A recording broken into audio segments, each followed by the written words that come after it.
Labas, aš Tomas. Šiandien Airijai išaušo graži diena, tai noriu Jūs pakviesti aplankyti Airijos Respublikos sostinę Dubliną. Taipogi noriu, kad susipažintumėt su mano operatore Kristina. Šiandieną į Dubliną vyksime viešuoju transportu. Taigi nesvarbu, ar važiuosite iš aplinkinių miestų, miestelių, kaimelių, ar atskrisite į Dublino oro uostą ir norėsite susisiekti su Dublinu. Pigiausias, ne visada greičiausias, ne visada patikimiausias. Bet dienos gale vis tiek pasiekti Dubliną naudodamėsi autobusais.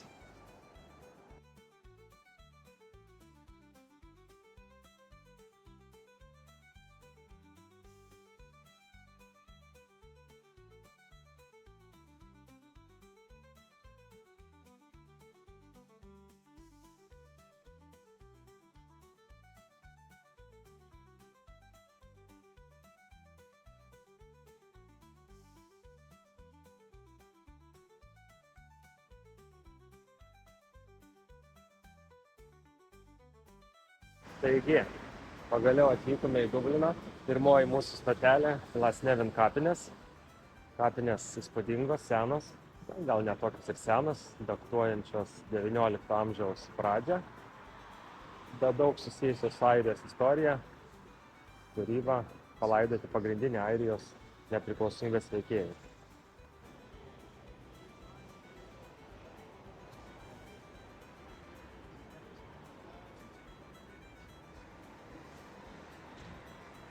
Kapinės turi muziejų. Bilietų kainos prasideda nuo 15 eurų ir galima patekti į šį apžvalgos bokštą. Bilietai prasideda nuo 10 eurų žmogui. Tik reikia užsirezervuoti laiką iš anksto. Pabandysime ar mes jį patekti, bet abejoju, ar mums pavyks, nes dažniausiai visos vietos būna užimtos. Bet iš jo atsiveria puikia panorama į aplink esantį Dubliną. O taip pat galima užsisakyti ir gido turą. Matome, ten žmonės jau pasiėmė gidą.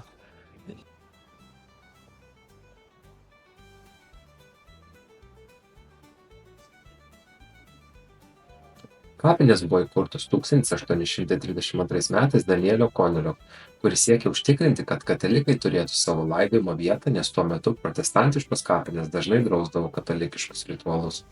Čia palaidota daugiau nei 1,5 milijono gyventojų, įskaitant daugybę svarbių Airijos istorinių figūrų. Kapinės įkurtos karalienės Viktorijos viešpatavimo laikais. Kaip ir kitos tų laikų kapinės, šiek tiek primena parką su išpuoselėtais takais, sodais, didingomis statulomis. Yra daugybė mauzoliejų, antkapių ir vartų, kurie buvo pastatyti gotikiniu stiliumi su smailėmis ar kalpomis, detalizuotais ornamentais. Na tai, ko gero, pastebės architektūroje supratimą turintys žmonės. Viktorijos laikų kapinės atspindi ne tik požiūrį po mirtinį gyvenimą, bet ir to meto socialinę struktūrą bei meninės tendencijas. Kitas įdomus istorinis aspektas esantis visose senose Britų imperijos kapinėse, tai žvalgybiniai bokštai, skirti apsisaugojimui nuo kapinių plėšikų. Tai buvo žmonės, kurie 18-19 amžiuje slapta iškasdavo neseniai palaidotus lavonus ir parduodavo juos medicinos mokykloms, anatominiams tyrimams. Šis reiškinys buvo ypač paplitęs Didžiojoje Britanijoje, Škotijoje ir Airijoje, kur didėjo poreikis lavonams dėl sparčiai nesivystančios medicinos. Tuo metu medicinos studentai privalėjo mokytis žmogaus kūnų, tačiau pagal įstatymus legaliai gauti lavoną buvo beveik neįmanoma. Jų buvo skiriama tik labai mažai. Pavyzdžiui, nusikaltėliai, kuriems buvo atlikta mirties bausmė. Dėl šios priežasties universitetai ir chirurgijos mokyklos neoficialiai samdydavo kapinių plėšikus, kurie už vieną kūną galėdavo gauti nemažą pinigų sumą. Veikla buvo pelninga ir jie buvo užsiiminėjama vos ne skirtingomis grupuotėmis, kadangi pagal to meto įstatymus buvo nelegalu vogti karstą ar mirusiojo drabužius, nes jie priklausė artimiesiems.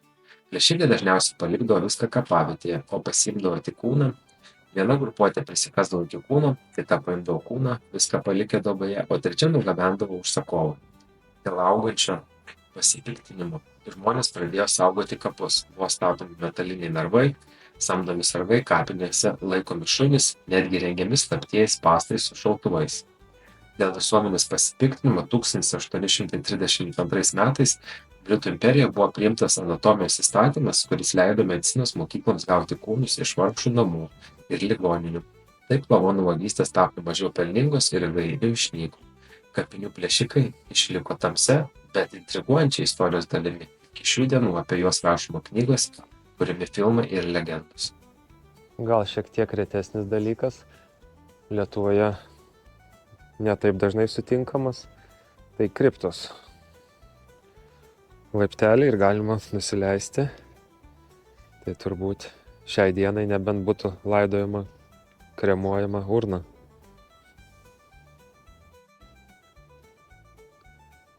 Štai ir praėjusios audros padariniai.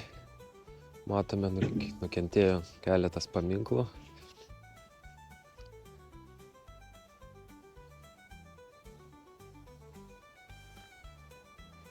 Jo. Dublinas, ne Londonas. Čia nėra nei metro. Susisiekimas vyksta žymiai lėčiau, nes yra dvi pagrindinės transporto rūšis. Gal 3. Bet tramvajus nėra labai gerai išplėtotas, tik kelios linijos. Tai pagrindė žmonės važiuoja su visuomeniniu transportu arba taksi. Patarimas. Autobusai sustos tik ištiesus ranką, tai nepamirškite, įstabdysite autobusą, mojuokite kiek galit, nes taip galite likti stovėti ilgai. Nelankytina vieta, tačiau ganėtinai įdomi, kai susitinka vienoje linijoje kelias, geležinkelis ir kanalas.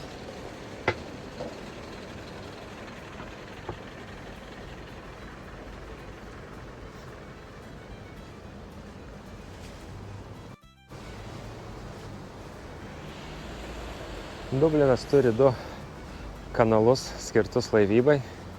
Ne šių dienų laivybai. Anksčiau, kai dar nebuvo keliai išvystyti, jis buvo naudojamas baržomis plukdyti pagrindė Ginesą iš Gineso alaus daryklos gilyn į Airijos centrą, o iš Airijos centro parsigabenti alui reikalingų medžiagų.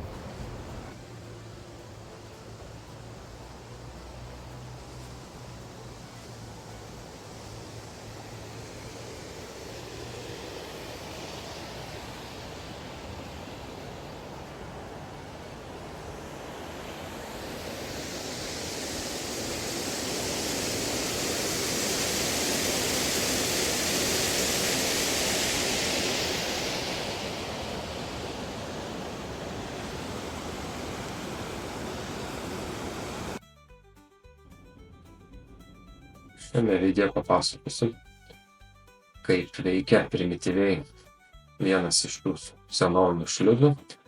Vaizdas pagreitintas 3 kartus, realybėje viskas vyksta labai lėtai, tai siauras laivas įplaukia į kanalo šliuzą, vartai yra uždaromi ir pradedamas kelti vandens lygis. Atidaroma dažniausiai viena vandens pralaida, nes jeigu atidarytume visas 4, tai vandens lygis pradėtų kilti labai stipriai ir laivas pradėtų daužytis į šliuzo sienas, tai būtų labai nesaugu ir ko gero gali pasibaigti tragedija. Na ir matome, kad vanduo pakyla ir vartai bus atidaromi ir laivas plaukia.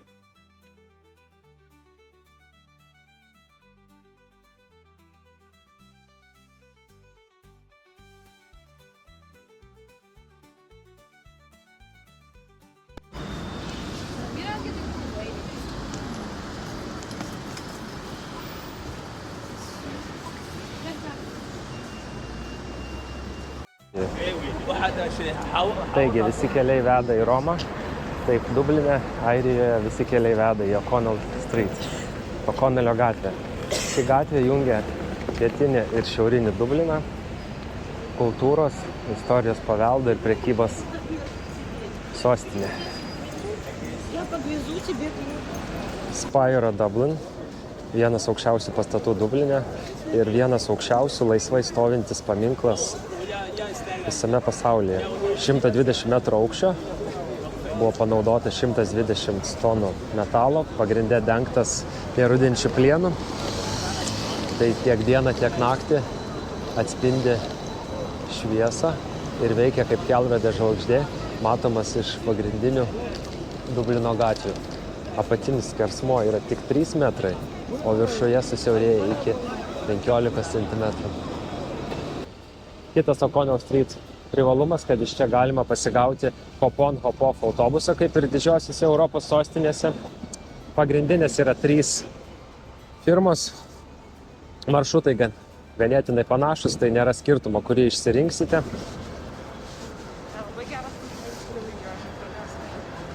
Įlipę į autobusą, jums bus duotos ausinės ir audio gidas vyksta šiomis kalbomis.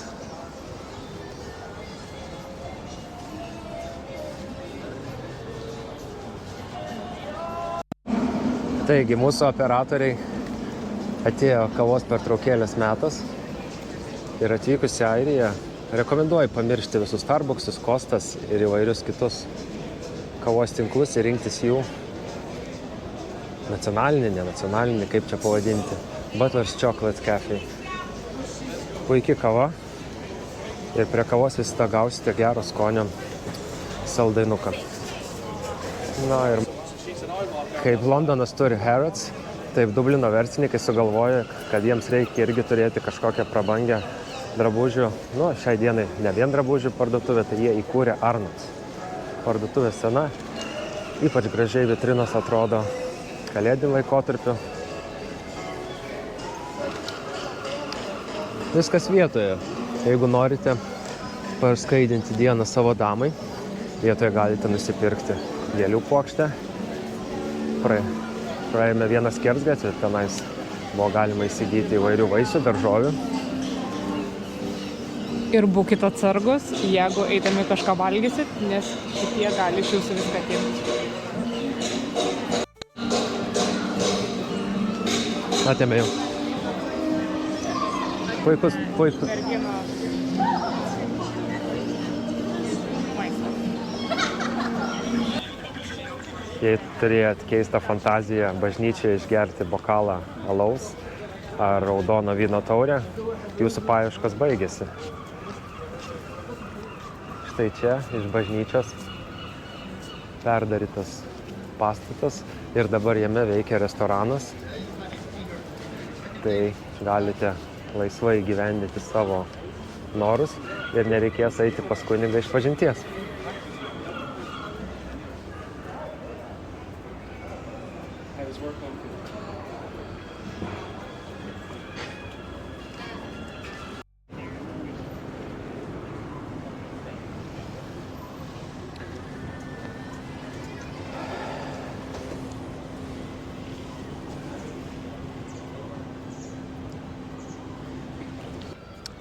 Taigi, sekantis objektas – Halfpenny tiltas. Ir kuomgi šis tiltas gali būti įdomus. Atrodo paprastas metalo gabalas su gražesniais ornamentais. Bet kadaise tai buvo labai svarbi arterija jungianti šiaurinį pietinį Dubliną. Ir kad pereiti jį reikėdavo susimokėti netgi pusę penso. Tais laikais tai buvo nedideli pinigai, tačiau nesvarbu. Ar 1, ar 2, ar 3, ar 4 kartai, už kiekvieną kartą teko susimokėti ar pereinant, ar pervežant prekes.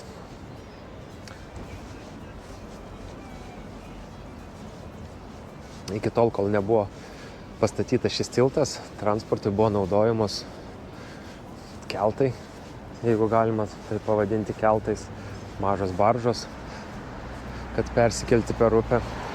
Bet baržos pradėjo gesti ir vis užtrukdavo daug laiko, reikėdavo laukti, kol praplaukė atgal, pirmyn atgal. Tai buvo nuspręsta, kad reikia pastatyti šį tiltą.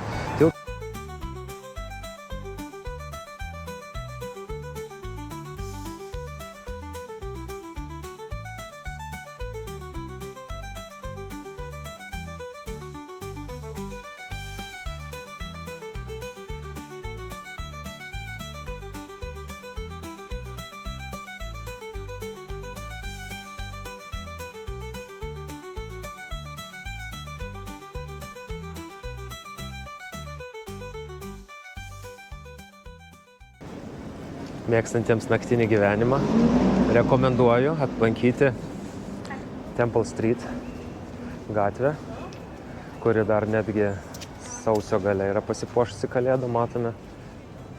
Lemputės žypsi. Temple Bar Pub ikoniškas baras įsikūręs viename iš gyviausių Dublino rajonų. Šis pubas garsėja ne tik savo tradicinę airių kultūrą, bet ir unikaliu, energingų naktinių gyvenimų. The Temple Bar Pub yra žinomas kaip vienas iš labiausiai atpažįstamų ir lankomiausių pubų Dubline. Jis tapo simboliu ne tik turistams, bet ir tiems, kurie nori pajusti tikrą Dublino atmosferą. Yra vaizduojamas filmuose, atvirukuose, kalendoriuose. Pubo interjeras pasižymi tradicinė airių dekoracija, jaukiu apšvietimu, kuris sukuria nepakartojamą aplinką. Čia dažnai girdimi tradicinės airių muzikos garsai, kurie dar labiau sustiprina bendruomeniškumo jausmą. The Temple Bar Pub yra garsus savo gyvą muziką, ypač tradiciniais airių muzikos pasirodymais. Tai vieta, kurioje galite mėgautis gyvais koncertais, pasinerdami į tikrą airių muzikos kultūrą. Na ir taipogi tai yra vieta, kur Guinness spinta yra pati brangiausia. Už vieną teks atseikėti net 9,99 €. Na, aš jau kaip ir būčiau pasiruošęs, nes ir šis ženklas net sako, kad Guinnessas yra gerai, bet mano operatorė sakė, dar man negalima taip anksti. Bet jei jūs apsilankysite Dubline, gal ir verta sumokėti tokius pinigus, kad pajusti atmosferą, ypač penktadienio, šeštadienio vakarą. Pietus – šventas dalykas. Tai pietums aplankysime Zeitonų kebabinę, persų virtuvę. Tikėkimės geriausio, palei atsiliepimus atrodo viskas labai skanu, kaip bus, pamatysime. Na, meniu neatrodo labai lengvas, įdomiau yra, kai ateini ir tiesiog pasakai, duokit man kebabą ir tau jį duoda, o ne reikia jį susirinkti už 17 dalių. Bet palei atsiliepimus atrodo, kad bus skanu. Na, atnešus maistą gal kažkiek yra nusivylimo, nes beveik 40 € dviems, o maisto kiekis ne visai džiugina, bet skonis turbūt atpirka. Be to dar, jeigu yra mokama grynaisiais, suteikiama 20% nuolaida.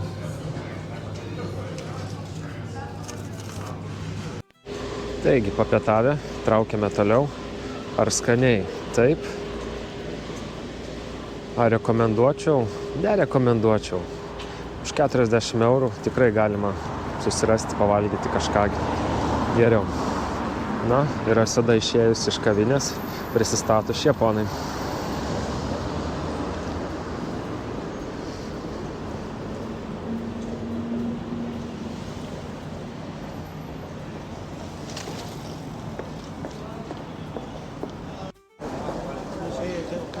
Šitas ypač mėgsta kamerą. Gaila, kad neturiu jam nieko duoti. Dublino pilis pastatyta 1204 metais. Menanti daug kultūrinio, istorinio, architektūrinio. Ko architektūrinio? Ko architektūrinio? Ko ten jinai mena? Ką jinai ten mena? Nežinau, ką jinai ten mena. Tai tiesiog čia yra pilis, kur šiai dienai vyksta susitikimai, jeigu atvažiuoja prezidentai, kiti įtakingi asmenys renkasi čia. Kalėdiniu metu vyksta mugė, per kurią galima nemokamai patekti į visas menes, pamatyti paveikslus, architektūrinius elementus. Šiaip bilietas kainuoja nuo 12 €, priklausomai, ką norėsite daryti. Gidas dažniausiai būna įskaičiuotas į kainą.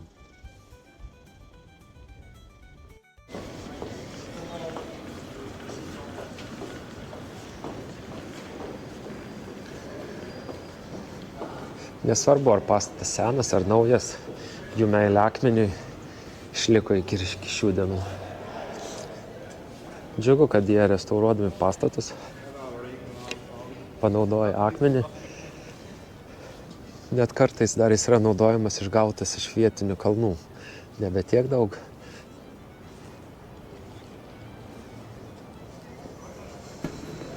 Pietinis Dublinas man asmeniškai gražesnis nei šiaurinis Dublinas. Daugiau įdomesnių pastatų. Galima pamatyti ir Viktorijos laikų architektūros.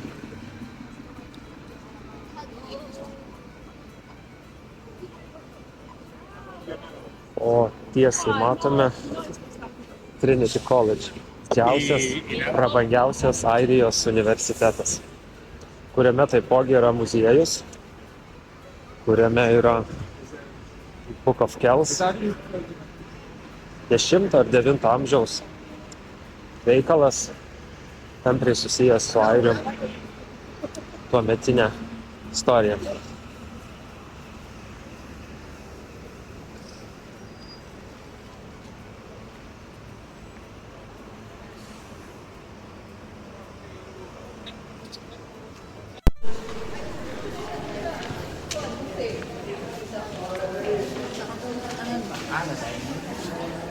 Įėjimas į vidinį kiemelį nemokamas, nereikia pirkti jokio bilieto, laisvai galite pasivaikščioti, pamatyti, kas jūs domina.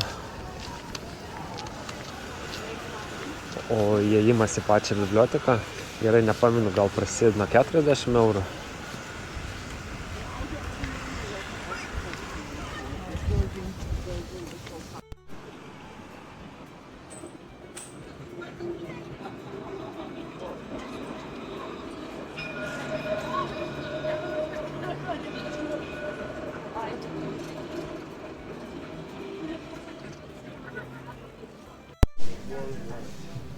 Jeigu esate vilnos gerbėjai, kviečiu apsilankyti vietinėse vilnonių dirbinių parduotuvėse. Vilna naudojama išgauta iš vietinių avinukų, lakstančių daugiausia Šiaurės Airijoje, Donegalo apylinkėse. Net mano kepurė kažkada buvo pirkta iš čia. Ausų nešilda, bet pakaušį praplikusi šilda.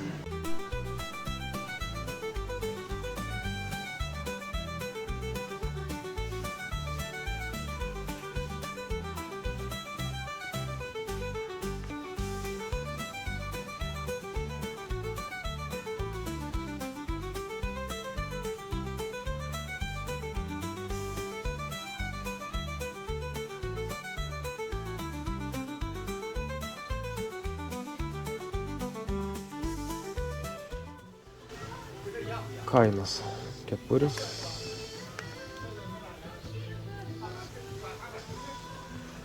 Nėra iš pačios pigiausias, bet nieko nereikia norėti. Parduotuvė esanti Dublino centre, žinant nuomų kainas.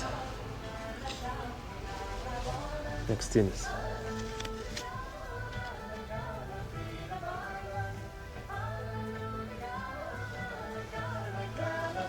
Pasirinkimai yra įvairiems skoniams.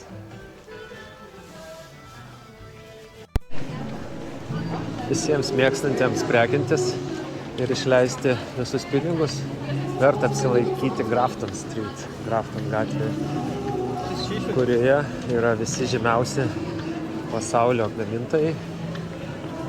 Na, aš nesu specialistas čia, bet mano operatorė sakė, kad damoms čia tikrai patiktų. Na, saulutė jau vakarop ir balandžiai sako, kad jau laikas užbaigti mūsų epizodą. Tai paskutinis objektas, kurį aplankysime šiandien, St. Stephen Green Parkas. Neįspūdingas savo dydžiu, bet tiesiog gera vieta parelaksuoti, suvalgyti sumuštinį. Ypač studentai mėgsta rinktis čia per pertraukas. Kas suvalgyti sumuštinį, kas parūkyti. Šiaip puikiai vieta šitam betoninių namų rajone.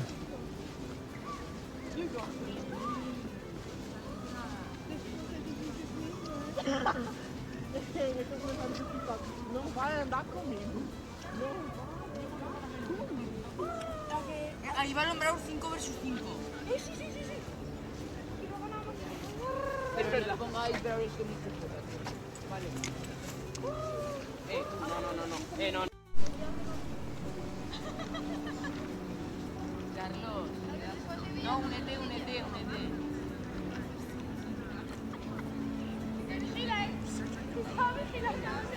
Paukščiai čia drąsus, žmonės juos pastoviai maitina, tai net mėgsta pozuoti.